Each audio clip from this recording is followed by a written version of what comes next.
TheYes, and I am deeply grateful to be a practitioner and a minister in training here at the center. And as of Friday, I have 9 more months, and then I'm complete with ministerial school and moving. Thank you for your love and your prayers and your support. It's just been an amazing journey. Dr. Veronica Valles, our spiritual director, is on vacation, so she's enjoying herself. I don't know if she's still in Colorado, but it is a blessing and an honor every time I'm invited to be here with you on stage. But the song was so perfect because I'd like to take a moment for us to be the radiant light of God and to shine a light in Syria, to shine a light in Egypt, to shine a light in Dallas. Can we just go within for a moment and within our heart space radiate light and love and peaceful solutions to each one of these areas and all the places we may not know, for that peace within, the peace in our household, the peace in our community, the peace in the world. And just breathe into that space just for a moment.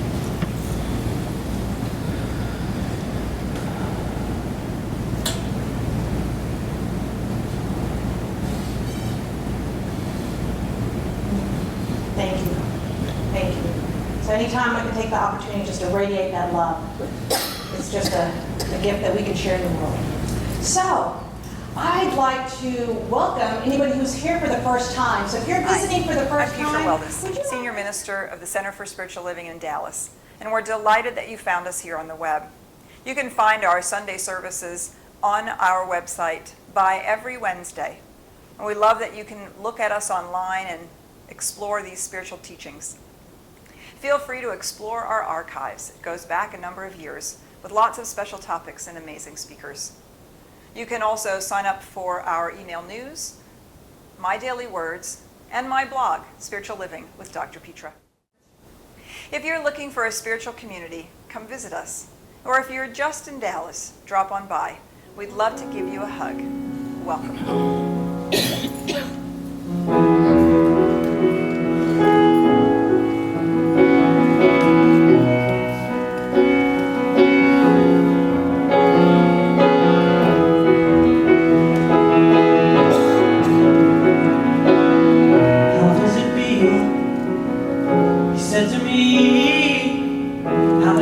After 10 years of a real world daydream, it comes so quickly that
get down on my knees and I pray every day,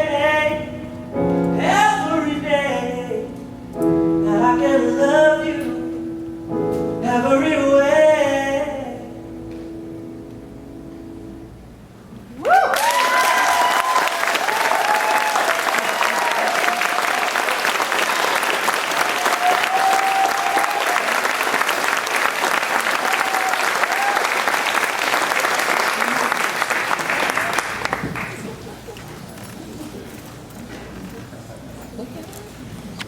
Every day, every thought, every breath, every way. Again, every day, every thought, every breath, and every way. What I love about that song, it's a song that you can sing to yourself. To love yourself, to know that the universe, that universal potentiality is your very life every day and every way. I love that song. So we're going to talk about the yes factor. We're moving through the Joyous Living Journal and Dennis Merritt Jones' The Art of Uncertainty. And I'm drawing from weeks 5 through 7. Now, last week I went into the dinner and I turned the TV on and I'm watching this clip of this woman. She's surrounded by all these people. She's coming out of the ocean. She's like doing this, but she's moving. And all of a sudden she's just embraced in, her, I don't know if it was her coach and her friends and her family. I'm like, who is that? And then all of a sudden it was Diana Nyad, that she has swam from Cuba to Key West, 110 miles, without a shark cage, with poisonous jellyfish, with waves that most people wouldn't even put their toes into, and she is 64 years old. And the last time she attended this was in 1978. And what did she do? She said yes. And when they interviewed her the next day, they asked her, how do you do that? Because she's been swimming since the 70s. She's a marathon swimmer. She set many records. If you look up her history, it's just astonishing. And she said that she got in the water and then she was just completely focused. And that she had trained thought, which we're going to talk about. She goes, I would sing, do count in Spanish. She goes, but I had this mantra. And my mantra was find a way. And that gave her that mental capacity to do what she did at 64. Most people are looking at 64 to retire the following year. And she came out of retirement to fulfill that dream. Now let me share from the Global Open Water Swimming Conference in 2011, when the experts were talking about Diana. They expressed their strong belief that she had both the physical ability and, more importantly, the positive mental stamina to be able to complete the Cuba to Florida swim. That was 2 years ago. She completed it. And then they said that this extreme marathon-type activities require mental determination, which is more important than the physical energy of youth. Mental determination, trained thought. And that's what we're going to talk about. The capacity that we create our lives at every single moment. We teach that thought are things. Your words create your reality. Look at these as like little packets of energy that you're putting into the universal law. And Dennis Merritt Jones invites us to take a look at our habitual thinking, our habitual energy. He asks, when you look at your thoughts, are they exaggerations? Are they explosive? Are they emotionally loaded? Because if that's the case, you're operating from a negative framework.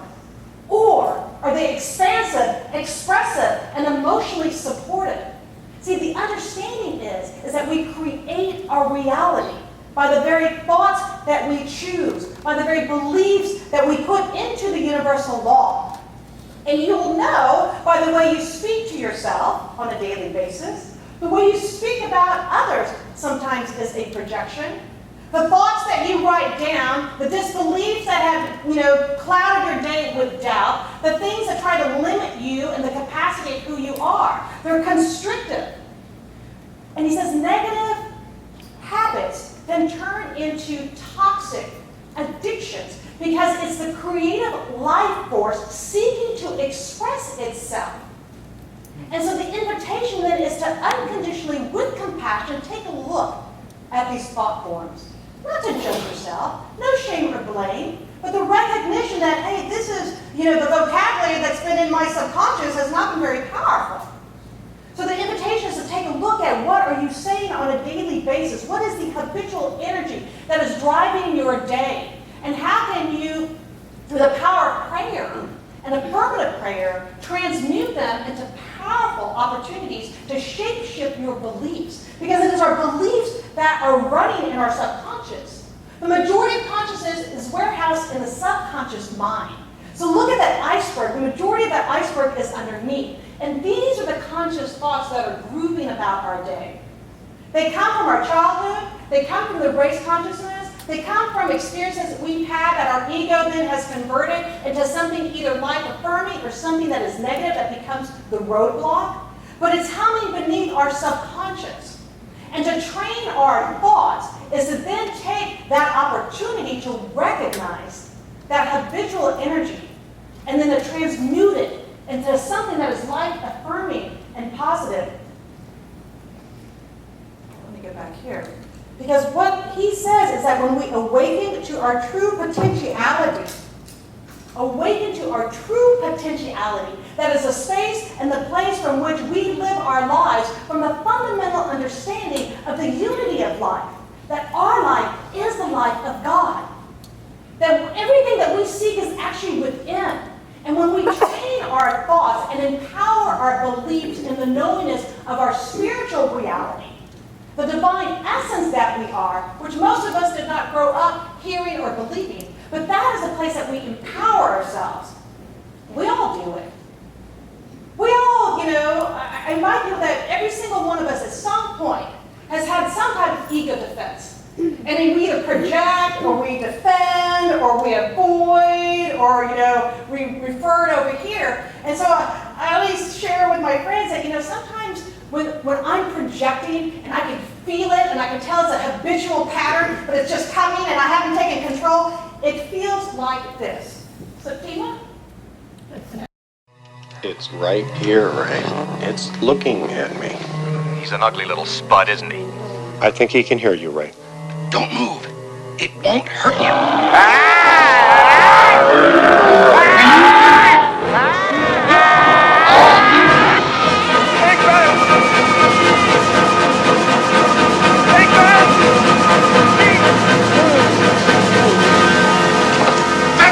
What happened? Are you okay? He's slow. All right, raise your hand. Oh, you don't raise your hand. I've been guilty of that. I've experienced it. I've been the one who's, So, it's just one of those, ways that we can, in a funny way, have compassion for our humanity, for our ego that sometimes gets in the way. And it does. It feels like, I've been there. And some days more centered than others when it's coming at me. And it does. It feels like it's sticky. And I've also been there when I'm in fear and when I'm in doubt and when I'm in uncertainty. And it's projecting. But see, here's the opportunity. We can be so authentically present to actually say, yeah, been there, done that. And then take responsibility. Move into that place of awareness.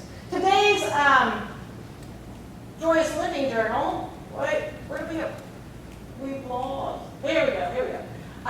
Today's Joyous Living Journal, the readings about trained thought. And they're talking about these 5 points. That when we train our thought on spiritual principle, when we absolutely understand that we live, we move, we breathe in the universe that fully supports us, that God is all there is, that we live in the unity of one life, an abundant universe that is our source, that our very nature is the divine that's expressing in, as, and through us, nothing less, that there's a law of cause and effect that we get to consciously co-create our life, and in the law of reciprocity, as we give, we receive, when we align in spiritual principles, gratitude, forgiveness, empowering ourselves, we train our thoughts, and then we empower our beliefs, and we choose from that place. That's the disciplined mind, which is why we do spiritual practice. And as we choose our thoughts are not choosing us. The monkey mind is no longer in charge. We leave them at the zoo. We take responsibility for our beliefs. We take responsibility for our choices. We actually empower ourselves from the inside out. So affirmations is just an absolute declaration in this present moment, that God is all there is, present in, as, and through you, and you align in the knowingness that all the love, all the joy, all the freedom, all the abundance is yours now. Now. There's no time in God, in this holy, sacred now. And that's why we do affirmative prayer. We're shifting, we're aligning in our truth. It's not a hocus pocus, it's standing in the spiritual reality of who we are. And so as they say, when we do that, we take charge, we train our mind. We then set those grooves in the subconscious. Just like the iceberg was humming beneath is our God groove, is our powerful truth. It's the wholeness, the perfection of who we are. Imagine your life operating from that belief system of the oneness, of the unity, of the power that is your life, not the power of the ego, the power of the knowingness God in, as, and through you.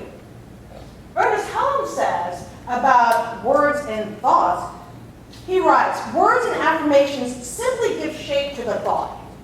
They are not creative. Interesting, because we just said they are. He says feeling, so it's the feeling behind the word and thought, is creative.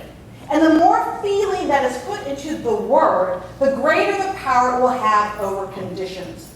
In doing this, we think of the condition only as an effect, something that follows what we think. It cannot help following our thought. This is a way that all creation comes into expression. Dennis Merritt Jones says that we are energy converters. We are accessing our potentiality and transmuting it and transforming it into our reality. The mold, the fire, that's the feeling tone. The words are that mold, and we're putting forth our feeling. And that is the creative capacity that is inherently ours. We get to choose. We get to decide. We get to move in the direction of our dreams and our desires because there's nothing that's obstructing us. The fascinating thing is that it's consciousness. It is that indwelling presence that's experiencing itself in, as, and through us. Now, there's science in regard to the power of thought. Those who like science, because it makes it practical to understand that there's actually a science behind the power of thought. The way that we're fired together, our neurons are wired together. Yeah, we're going out. For years, scientists believed that the brain was static, unchanging, and locked. But our understanding has changed drastically to the point where we now see the brain as plastic and constantly changing. But what if I told you that simply thinking could affect not only the way your brain works, but its physical shape and structure as well? It turns out this is exactly what happens. From a neuroscientific standpoint, imagining an action and doing it require the same motor and sensory programs in the brain. For example, if you were to close your eyes and imagine the letter B, the primary visual cortex lights up in the same way it does when you look at the letter on the screen. Take a moment and imagine yourself writing out your signature with your dominant hand. Chances are, the amount of time it takes you to simply imagine doing it is similar to how long it actually takes to write it out. Try doing the same thing with your non-dominant hand and it actually takes you longer to write and imagine. How is this relevant? Well, because imagination and action are actually integrated and engage the same neural pathways, practicing one actually influences the other. One fascinating study took two groups and had them practice piano for 2 hours a day, except one group was only allowed to use mental practice. They couldn't touch the piano, but would sit in front of it and imagine practicing. The surprising result? The exact same physical changes took place in the motor cortex of both groups. And after 3 days, their accuracy in playing was the exact same. Beyond 5 days, the physical practice group did begin to excel faster, but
100,000 downloadable titles across all types of. So our brain literally has the capacity.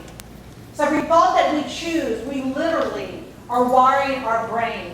So when we talk about training our thoughts, there is actually a physical effect.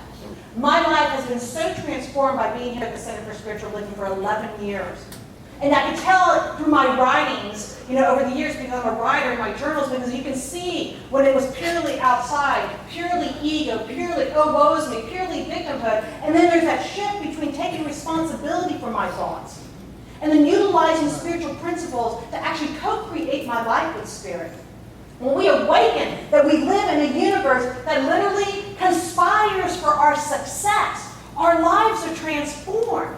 That the law always does as the law says. It is here for our benefit. But we must choose. We must choose what we are going to actually declare into the universe with our thoughts.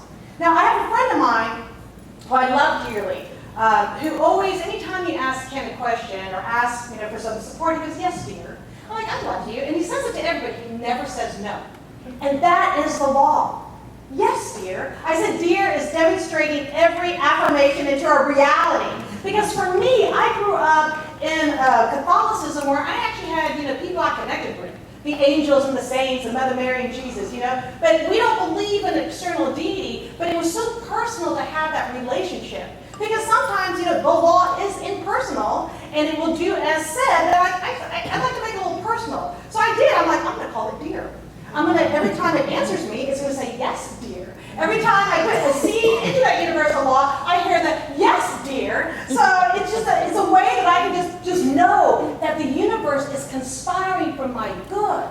Dennis Merritt says that unlimited, infinite potentiality is seeking to express in, as, and through you. But you must choose. He goes, and as you move to the edge of uncertainty, that's when the fear comes in. That's when the doubt comes in. But we have to stand true to the knowingness that the universe conspires for our good. It is our ultimate cheerleader. It is always saying yes. The yes factor is knowing that whatever you put into the law indeed will demonstrate. And this is why we do our spiritual practice. This is why we become aware of our thoughts. This is why we lay down the prayer into the law. When people come to pray, I invite them just like, what is it you truly desire? Don't tell me what you don't want. Because all the universe hears is those, this and this. The minute you say, I don't want to be in a relationship with that person, it takes out the not, puts up relationship, So the universe just says yes. And Dennis says, look, even if you're demonstrating something that you actually did not want, and then you recognize, oh, but I had these thought patterns, unconditionally and compassionately recognize, leave all the judgment out the door. We don't do judgment here. What we do is we step into the wholeness and the power and the perfection of who we are. And when you recognize that the universal principle is always saying yes, then that is the opportunity to create the life that you truly desire. That unlimited potential, that infinite awareness that is seeking to express itself through your very life. You are authentic. You have gifts to share in this world. You are necessary. And the invitation is to celebrate that yes. So take a moment and just close your eyes. And I just want you to think about a situation in your life where you actually, are just seeking some clarity, something that you truly want to step into. Like Naiad, something that's just it's been persistent there, something that you really, your whole life is like, for me, it's finishing my poetry book. That's my intention. But think of something, take it into your heart. Now imagine yourself. In your mind, take 2 steps to your left, 10 steps higher. Remove yourself from any emotion. Remove yourself from any doubt. Remove yourself from any fear. Stand in this place of pure potentiality. This expansive light, this expansive love. And see what that thing is that you're seeking to complete. And see it done. And feel that yes within the deepest part of your beingness.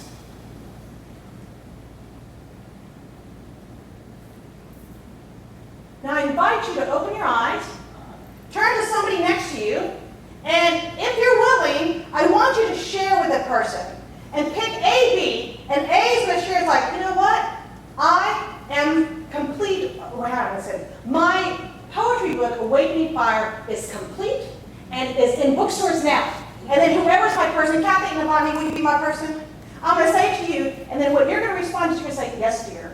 And I want you to say it 3 times. Kathy, my book, Awakening Fire, is complete and it's selling off the bookshelves and bookstores. Yes. And do it 3 times. And then you're going to switch. Yes, dear. All right, so do it for a minute. All right, if you feel comfortable, turn to somebody next to you, make a declaration. Don't be shy. This is right when you connect to someone. Okay. Take turn to say, hey, share. Take turn to say, yes, dear.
That when you claim your awareness and your ability to create, you demonstrate the success principle. Remember, the universe always says yes.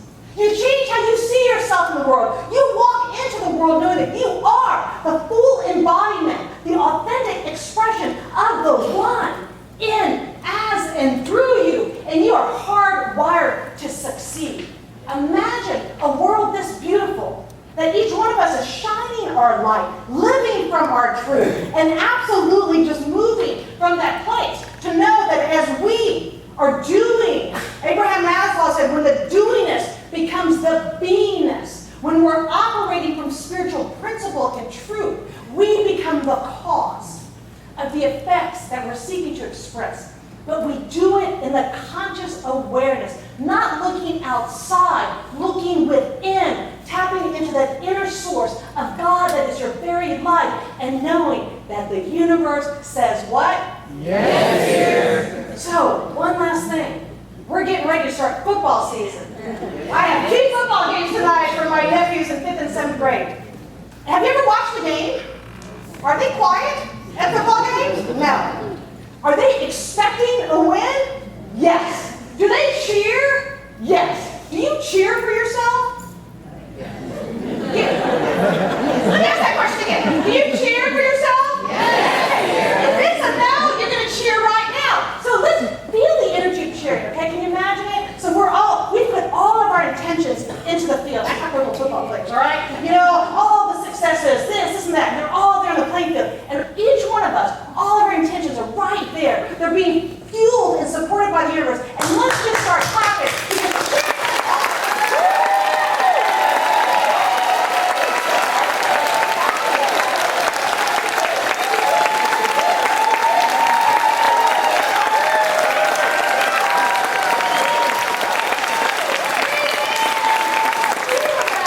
that is the fire of creation. And that's saying yes to the universe, yes to your life, yes to your magnificence. And I stand here bearing witness to the truth of your magnificence. And I thank you for saying yes to you.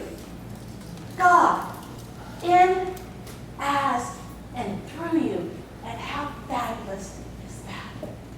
Take a deep breath in. Let's go within. Let's just take that yes energy, that vibration, that pulsation of love, of life. Knowing that indeed that we have gathered here in the recognition of the oneness, the wholeness, the fabulousness that is the universe. We stand here in the knowingness that the universe conspires for our success. Greater love, yes dear. Greater joy, yes dear. Greater wisdom, yes dear. Fabulous relationship, yes dear. Absolute prosperity, yes dear. New home, yes dear. New job, yes dear. The universe always says yes. And so we gather here in this absolute aurora borealis of the gifts that are our life, of the magnificence of God that's expressing in, as, and through us. Clear that as we shift our perspective, we persevere, we are passionate and committed to the truth of our beingness, to the gifts that are ours in this world, to all that we seek and desire to express from the inside out, that the universe says yes, always yes. It's in the remembrance of the truth of who we are. Radiant light, shining in the world. Perfect, beautiful, handsome, fabulous expressions of the creativity of the universal mind that I call love. So breathe it in, this awareness, deep into the absolute souls of our beingness, the truth that the yes factor is within. We tune it, turn on, tune it up, and allow ourselves to shine our light in the world. And as we are ignited, cheering each other on, we support the elevation of consciousness, the demonstration of success, the absolute brilliance of the one in, as, and through us. Because, my dear, it is always God, only God, and this I know. So with great gratitude for the awareness of the indwelling presence, great gratitude for all the intentions that have been seated here, fertilized, nourished, and awakening to the wholeness of who we are, God made manifest as our magnificence. That we stand in the glory, and we stand in the beauty, and we celebrate this good with every ounce of our beingness, knowing that indeed it is activated